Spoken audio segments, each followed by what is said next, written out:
నమస్తే. ఈరోజు మా అతిథి సుఖద గారు, wife of Venigandla Ramu, Gudivada TDP contestant candidate. నమస్కారం మేడం గారు. నమస్తే అండి. మేడం, మీరు అక్కడ చారిటీ యాక్టివిటీస్ ఎక్కువ చేస్తుంటారని వింటున్నాను. ఇక్కడ యూఎస్లో ఇక్కడ పేదవాళ్ళు కష్టాలు ఎలా ఉంటాయండి? ఇక ఇండియాలో ఎక్కడున్నా కూడా వాళ్ళు సేమ్ అలాగేలా ఉంటారు. అక్కడ ఎలాగ చేస్తుంటారు మీ యాక్టివిటీస్ అంతా? అక్కడ రెండు పేదరికాలకి కామన్ పాయింట్ ఆకలి అండి. ఎవరికైనా ఆకలిస్తుంది. సో అక్కడ యాక్టివిటీస్లో నేను కానీ రాముగారి కంపెనీ కానీ మేము ఇన్వాల్వ్ అయ్యింది అమెరికన్ ఫుడ్ అసోసియేషన్ తోటి, కంపెనీ తోటి చాలా ఫుడ్ కలెక్ట్ చేసుకొని డొనేషన్స్ ఇస్తూ ఉంటారు. వాళ్ళని చూసినప్పుడు పిల్లలు చంటి పిల్లల్ని పెట్టుకొని వాళ్ళు ఆ ఫుడ్ తీసుకోవడానికి వచ్చినప్పుడు భలే బాధేస్తుంది. అంటే ఇంత రిచ్ కంట్రీలో ఉండి కూడా ఇంకా పేదరికం ఉందా అక్కడ అనిపిస్తుంది. అట్లాగే ఇక్కడ కూడా చాలామందికి సరైన ఆహారం లేదు, ఫుడ్ లేదు. పంటలు పండిన కొంతమంది రైతులతో నేను మాట్లాడినప్పుడు ఇయర్ అంతా కష్టపడితే వచ్చే సెకండ్ పంటలో మిగిలితే అది తీసుకుంటామన్నారు. ఇండియాలో అక్కడ ఎలా ఉంటాయి మేడం రైతు కష్టాలు? నాకు ముందు అమెరికాలో రైతు కష్టాల గురించి తెలుసుకోవాలనుకుంటున్నాను. రైతులు చిన్నవాళ్ళని నేను ఎవరిని కలవలేదండి. అంటే పెద్ద రైతులు కొంతమందిని చూసాం, కానీ కొన్ని వేల ఎకరాలు వాళ్ళు సాగు చేస్తారు. వాళ్ళ లైఫే డిఫరెంట్గా ఉంటుంది. అంత ఆర్గానిక్ ఉండదండి, అంత సెమీగా ఉంటుంది. కొంతమంది ఆర్గానిక్ వేస్తారు అనుకుంటా. ప్రపంచం అంతా ఇప్పుడు ఆర్గానిక్ వైపు పరిగెత్తుంది కదా, ఇంకా యూఎస్ ఇంకా ఉన్నాయండి. అంటే ఆర్గానిక్ ఫుడ్ పెరుగుతుంది. నేను యూఎస్ వెళ్ళిన కొత్తలో అంత ఎక్కువ వినేవాళ్ళం కాదు, బట్ స్లోగా ఆర్గానిక్ సెక్షన్ డిఫరెంట్గా ఉంటుంది. దాంట్లో వచ్చింది, కానీ అఫోర్డ్ చేయాలి కదండి అందరూ. అఫోర్డ్ చేయాలి కదా. ఇప్పుడు ఒక బస్తా రైస్ మామూలుగా ఉన్నాయంటే అది ఒక $15-20 వేసుకోండి. అదే ఆర్గానిక్ అంటే డబల్ అవుతుంది ఆ ప్రైస్. సో అలాగే గ్రేప్స్ కానీ, అరటిపళ్ళు కానీ, ఏదైనా సరే ఎనీ ఫుడ్ ఆర్గానిక్ అంటే ఎక్స్పెన్సివ్ అవుతుంది. కానీ అది మనకి ఆర్గానిక్ మనం ఇక్కడ చేయటం మనకి ఎక్కువ ఈజీ, నాకు తెలిసినంత వరకు. కొంతమంది రైతులని కలిసాము ఇక్కడ గుడ్లవల్లేరులోనే, డోకిపర్రులో కొంతమందిని కలిసినప్పుడు నా ఫ్రెండ్ ఉందండి, చిన్నప్పటి నుంచి మేము చదువుకున్నాను. తను కూడా నాతో పాటు వచ్చిన తర్వాత she had lot of ideas. మన ఇంట్లో మన పశువులు ఉంటాయి, దాంతో ఎట్లా ఎరువులు చేసుకోవచ్చు, మన కాలువల్లో ఉన్న గుర్రపుడెక్క కాకుంది దాంతో కూడా చేసుకోవచ్చు. అది పనికిరాదు, అది వదిలేస్తాం మనం. దానివల్ల ఆగిపోయి చాలామంది రైతులు కొన్ని ఇబ్బంది పడ్డారు. రాముగారు కూడా అవన్నీ క్లీన్ చేస్తే కొన్ని వేల ఎకరాలు అప్పుడు దే హ్యాడ్ క్రాప్. చక్కగా రైతులు మా ఇంటి దగ్గరికి వచ్చి అన్ని వడ్లు మా ఇంటి ముందు కట్టారండి. అది కూడా అంటే so it's easy for us to do here. మనకి రిసోర్సెస్ ఉన్నాయి. చంద్రబాబు నాయుడు గారు ఉన్నప్పుడు కొన్ని ప్లేసెస్లో కంపోస్ట్ చేసుకోవడానికి కొన్ని ఇవి పెట్టారు. వాటిని వాడుకోవచ్చు. నేను చూస్తే చాలా వరకు వాడుకోవట్లేదని తెలిసింది. కొంచెం ఆ అవేర్నెస్ వస్తే మనం ఆర్గానిక్ డెఫినెట్గా వేయచ్చు. ఇంకోటి మేడం, యాక్చువల్గా మెడికల్ చాలా కాస్ట్ కదా అక్కడ అంతా అని చెప్పి అఫోర్డ్ చేయగలుగుతున్నారా? కొంచెం ఇండియా నుంచి పోయిన వాళ్ళు అక్కడ రకరకాల డిసీజ్కి అన్నప్పుడు అంటే అండి ఎఫోర్డ్ చేయటం కష్టమే అండి, ఎవరికన్నా కష్టమే. కానీ మా ఫ్రెండ్ ఉంది, ఇండియన్ ఫ్రెండే, వాళ్ళ హస్బెండ్కి యాక్సిడెంట్ అయింది. యాక్సిడెంట్ అయిన రోజున నాకు తెలిసింది ఈ హెడ్ ఇంజరీ అయిందనమాట. తను ఎయిర్ లిఫ్ట్ చేశారు. ఎయిర్ లిఫ్ట్ చేసినప్పుడు డెఫినెట్లీ ఇట్స్ నాట్ చీప్. మనం భయపడతాం. మన ఏ పేషెంట్ ఎవరున్నా కూడా అక్కడ రోడ్డు మీద యాక్సిడెంట్ అయిందంటే ఇమీడియట్గా పరిస్థితిని బట్టి తీసుకెళ్ళిపోతారు. యూఎస్లో అంబులెన్స్ తీసుకెళ్తారండి. అంటే ఎమ్మెల్సీ ప్రాబ్లమ్, మెడికల్ డికో ప్రాబ్లమ్, మళ్ళీ సాక్ష్యం కింద తీసుకుని they don't ask you anything. నువ్వు రోడ్డు మీద యాక్సిడెంట్ అయింది, ఒక పేషెంట్ కండిషన్ సీరియస్గా ఉంటే ఎయిర్ లిఫ్ట్ చేస్తారు, లేదనుకోండి మన అంబులెన్స్లో తీసుకెళ్తారు. మనకి ఇక్కడ అంబులెన్స్ ఉంటే డిఫరెన్స్ అడిగారు కాబట్టి చెప్తున్నా. ఒక అంబులెన్స్ వెళ్తుంటే ఎంతమంది తప్పుకుంటారండి? దాంట్లో ఉన్న పేషెంట్ కండిషన్ మనకు తెలియదు, మనం తప్పుకోము, మనం వెళ్ళిపోవాలి ముందు. అక్కడ తప్పుకోవాలి. వెళ్తారు. వెళ్ళిన తర్వాత హెడ్ ఇంజరీ అయినప్పుడు తను ఏడుస్తుంది. అంటే they did not have insurance ఆ టైంలో. ఏడుస్తా సంతకాలు పెడుతుంది, వైఫ్ కోసం పెడుతుంటే తనని సర్జరీకి తీసుకెళ్తాను. అడిగారు అనమాట. తను నర్సుని అడిగింది, I don't have any money, knows like how much should I pay అని తను టెన్షన్ పడుకుంటూ అడుగుతుంది. మా ఫ్రెండ్ అడుగుతుంటే తను ఏమనిందంటే, nurse, honey don't worry about money, money గురించి మేము ఏం మాట్లాడము, we're trying to save your husband, అది ఒక్కటే చూస్తారండి. ఆ తర్వాత బిల్లులు పంపిస్తారు, ఎంత బిల్ అయింది, ఎయిర్ లిఫ్ట్కి ఎంత అయింది, హాస్పిటల్ ఛార్జీలు ఎంత అయినాయి అన్నీ పంపిస్తారు. కానీ మనకి రీపే చేయడానికి ఆప్షన్స్ కూడా ఇస్తారు. మీరు నెలకి $50 కడుతున్నామన్నా కట్టండి. అలా కొంతకాలం కట్టిన తర్వాత మేము ఇంకెంతకన్నా కట్టలేమంటే కూడా వాళ్ళు they don't force you to pay. వాళ్ళకి పేషెంట్ని సేవ్ చేయటం అనేది ఇంపార్టెంట్. మనకి ఇక్కడ డబ్బులు ముందు కేసు ఉందా లేదా, తర్వాత అవన్నీ చెక్ చేసుకొని కానీ డాక్టర్స్ చాలా వరకు తీసుకోరు. అంటే నేను పర్సనల్గా ఇక్కడ చూడలేదు కానీ బట్ ఐ హర్డ్ డబ్బులు కడితే కానీ సర్జరీ చేయరు ఇక్కడ. సో అక్కడ అలా కాదండి.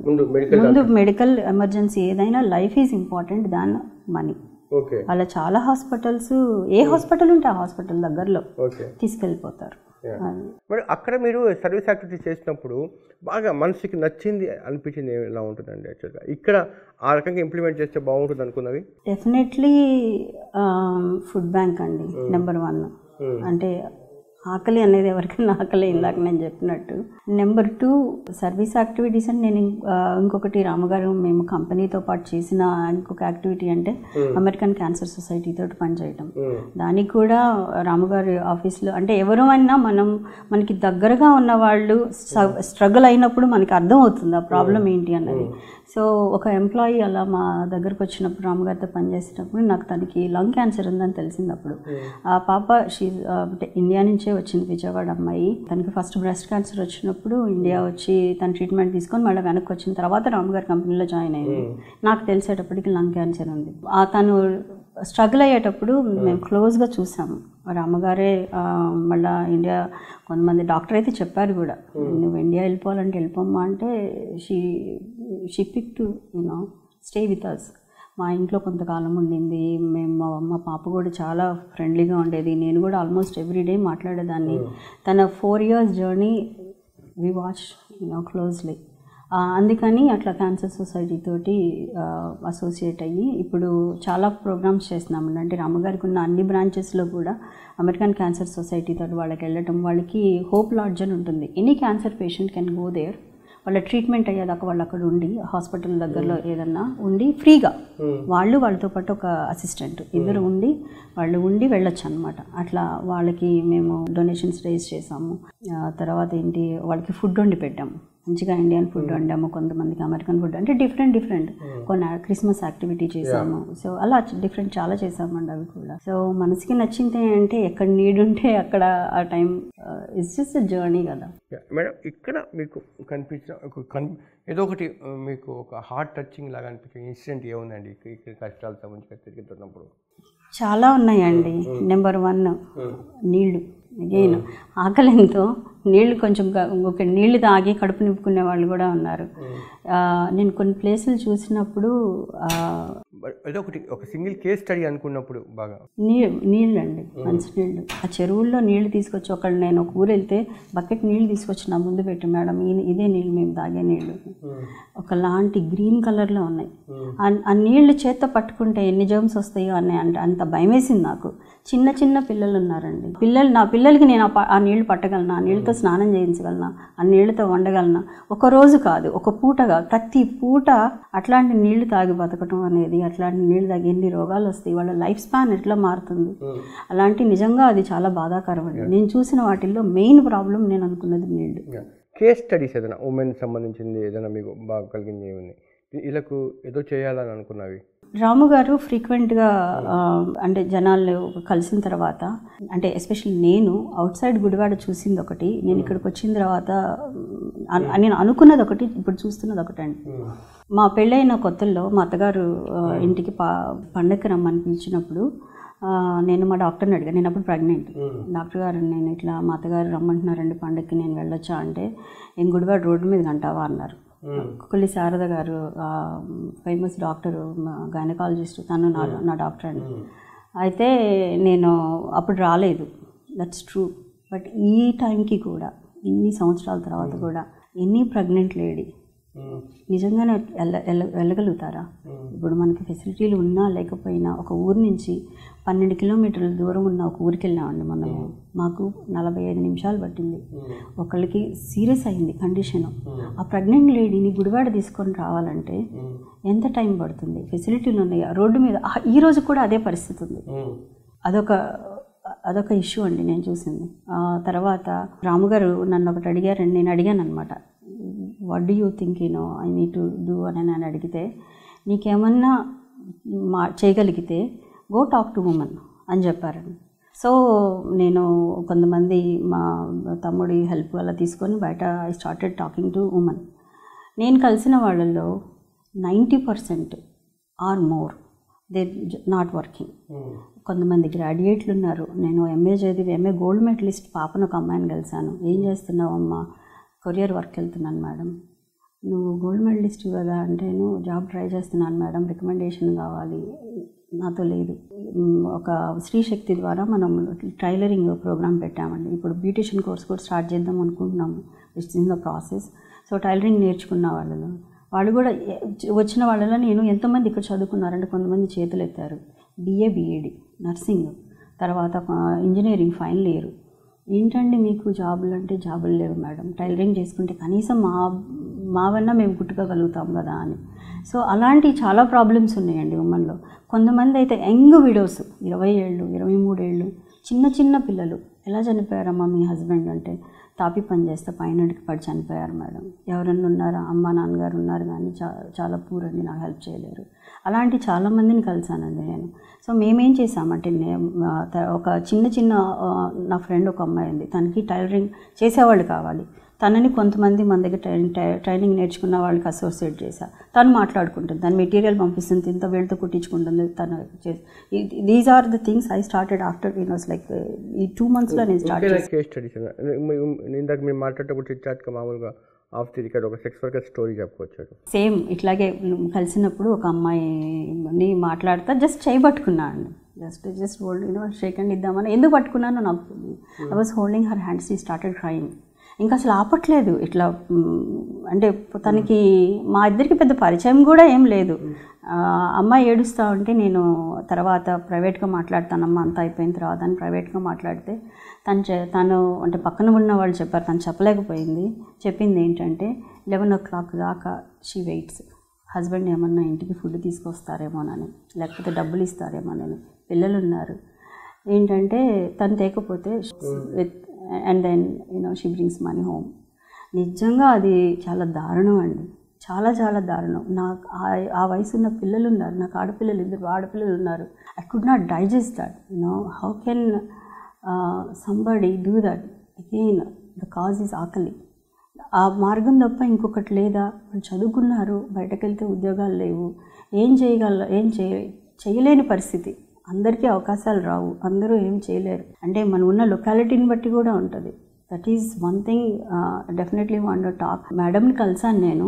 She had lot of interest, awareness ఉంది. వీడియోలు చేసుకున్నానమ్మ నేను ఆ వీడియోలు తిప్పి తీసుకురావాలంటే నా దగ్గర రిసోర్సెస్ లేవు. అంటే I'm going to talk to those people and where they can get the awareness. అవి వాళ్ళని కూడా ఫ్యూచర్లో వాడుకోవాలని నేను అనుకుంటున్నానండి. బట్ ఇంకా ఫైనల్గా మనం ప్రూవ్ చేస్తే, ఇక్కడ ఆ పాత యూఎస్ బేస్గా మీరు చేసిన సర్వీస్ యాక్టివిటీస్ ఎక్స్పీరియన్స్ ఇక్కడ ఏం చేస్తే బాగుంటుంది అనుకుంటున్నారు నీడీ పీపుల్స్ కోసం? డెఫినెట్లీ ఉమెన్ ఎంపవర్మెంట్ అండి. అంటే చిన్న ఇండస్ట్రీస్ ఉంటాయి, నాట్ ఇండస్ట్రీస్ విస్తరాకులు కుట్టడం ఒకటి. తర్వాత అగైన్ ఇందాక చెప్పినట్టు మనకి ఇక్కడ మన ఈ ఏరియాల్లో మనకి పొలాలు ఇవి ఎక్కువ. తర్వాత కంపోస్ట్ చేయటాలు ఒకటి. ఎక్కువ ఖర్చులు కావు దానికి. చిన్నయ్యే స్టార్ట్ చేస్తే ఒక 10 నుంచి ఒక 20 people వరకు డిపెండింగ్ ఆన్ ద సైజు మనం ఇండస్ట్రీస్ స్టార్ట్ చేయొచ్చు. ఒక 10 lakhs మినిమం ఖర్చు అవుతాయి. అంటే మ్యాక్సిమం మేబీ, అంటే డిపెండింగ్ ఆన్. నేను 2-3 కలిసాను కూడా ఆల్రెడీ, అంటే చేస్తున్న వాళ్ళని ఎలా చేస్తున్నారని. ఫ్యూచర్లో కూడా నాకు ప్లాన్స్ ఉన్నాయండి. ఇప్పుడు ఈనాడులో కానీ అట్లా మన లాట్ ఆఫ్ పేపర్స్లో వసుంధర వాటిలో వేస్తుంటారు, మేము ఇది చేసాము, కొబ్బరి చిప్పలతో ఈ వ్యాపారం చేసాము. అలాంటి వాళ్ళని నేను కలుద్దాం అనుకుంటున్నా. కలిసి దాన్ని మనం ఏం చేద్దాం, గుడివాడలో ఏం చేయగలుగుతాం అన్నది అలా ప్లాన్ చేసుకొని ఒక్కొక్క చిన్న చిన్న ఇండస్ట్రీలు కానీ లేకపోతే చిన్న చిన్న కుటీర పరిశ్రమలు కానీ స్టార్ట్ చేయించాలి అని నాకు ఆశ అండి. రాము గారు సపోర్ట్ ఆఫ్ కోర్స్ డెఫినెట్లీ తన సపోర్ట్ లేకుండా అవునండి. లవ్ మ్యారేజ్ అది ఇక్కడ యూఎస్ లో చేసుకున్నారా? లేదండి, ఇక్కడే ఆర్వీఆర్ ఇంజనీరింగ్ కాలేజ్లో ఇద్దరం ఇంజనీరింగ్ చదువుకున్నామండి.